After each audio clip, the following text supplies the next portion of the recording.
इस पृथ्वी पर बहुत सारे शास्त्र लिखे गए हैं, लेकिन अष्टावक्र गीता अनूठा है। वेद और उपनिषद भी इसके सामने कमजोर लगते हैं। गीता में भी ऐसा गौरव नहीं है जो अष्टावक्र गीता में है। इतना शुद्ध और निर्मल वक्तव्य समय और काल के अतीत पृथ्वी पर दूसरा नहीं है।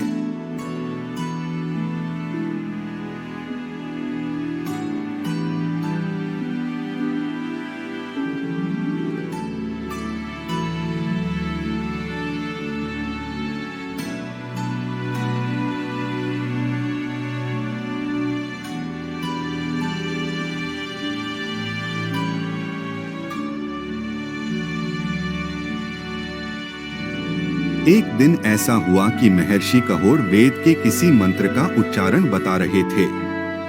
तभी सुजाता के गर्भ से आवाज आती है, आप गलत मंत्र को पढ़ा रहे हो। इतना सुनकर महर्षि कहोड़ को गुस्सा आ जाता है और वह अपने अजन्मे पुत्र को ही श्राप दे देते हैं कि जाओ तुम 8 जगह से टेढ़ा पैदा होगे।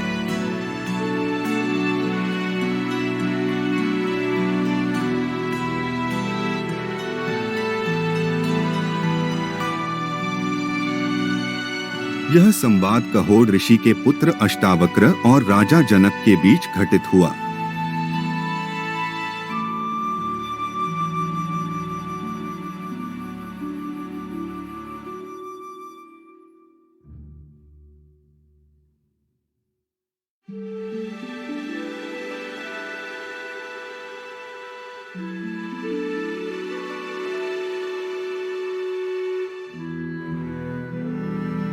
युग बीते पर सत्य न बीता, सब हारा पर सत्य न हारा।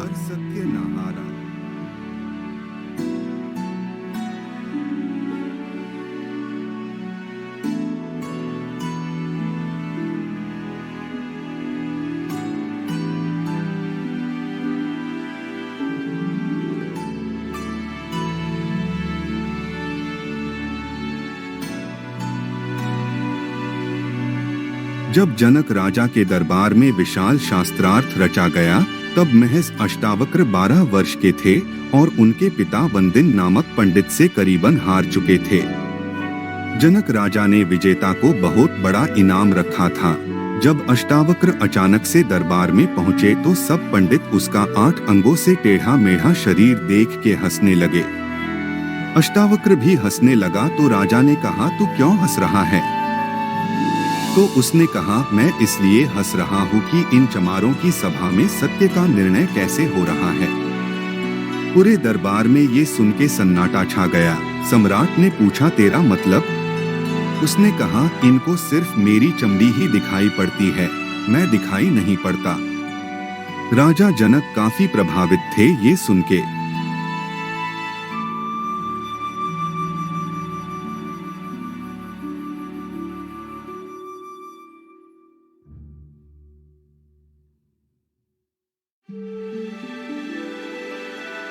अष्टावक्र जी की उपदेश से जनक जी को आत्मा का साक्षात्कार हुआ। तब राजा जनक जी अपने चैतन्य स्वरूप बोध को प्रकट करके कहते हैं कि एक ब्रह्मा का आश्रय लेने वाले और मोक्ष के अर्थ का ज्ञान रखने वाले का आमोद प्रमोद द्वारा उत्पन्न कामनाओं से विचलित होना आश्चर्य ही है।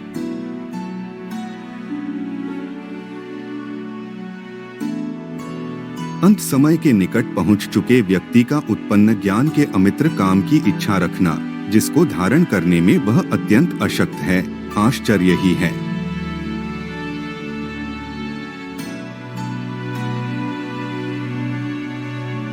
इस लोक और परलोक से विरक्त, नित्य और अनित्य का ज्ञान रखने वाले और मोक्ष की कामना रखने वालों का मोक्ष से डरना आश्चर्य ही है।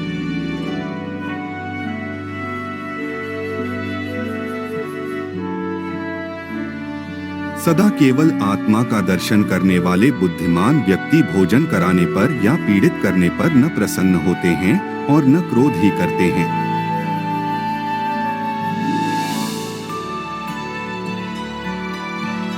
अपने कार्यशील शरीर को दूसरों के शरीरों की तरह देखने वाले महापुरुषों को प्रशंसा या निंदा कैसे विचलित कर सकती है?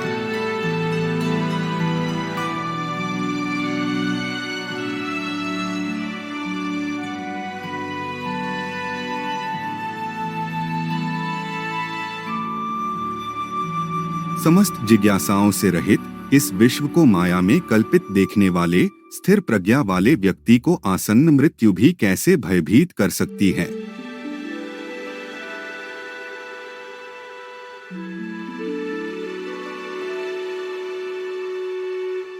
निराशा में भी समस्त इच्छाओं से रहित स्वयं के ज्ञान से प्रसन्न महात्मा की तुलना किससे की जा सकती है?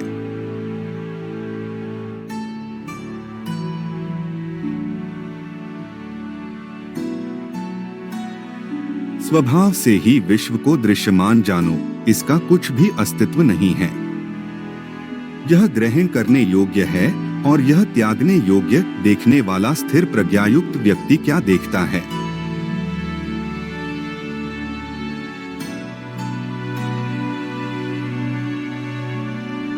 विषयों की आतंरिक आसक्ति का त्याग करने वाले, संदेह से परे, बिना किसी इच्छा वाले व्यक्ति को स्वतः आने वाले भोग न दुखी कर सकते हैं और न सुखी।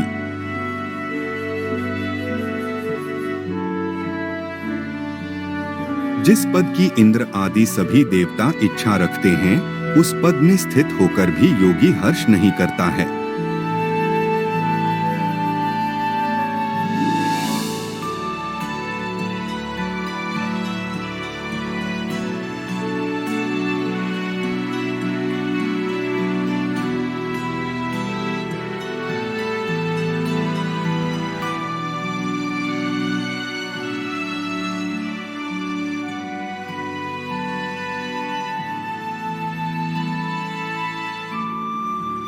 हर बूढ़े को एक न एक दिन, अगर वो सच में जीवन को जरा भी देखने में सफल हो पाया है, तो यह बात आश्चर्य से भरती है कि मैं कैसे कैसे चीजों के पीछे भागा, धन, पद, मोह, स्त्री, पुरुष, क्या क्या खोजता फिरा।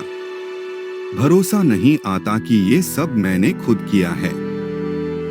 अब तुम चकित होकर सोचते हो कि कितना मूर्ख था मैं, कितना अज्ञानी था मैं कि मैंने पूरी जिंदगी मूल्यहीन चीजों के पीछे दौड़ने में लगा दी।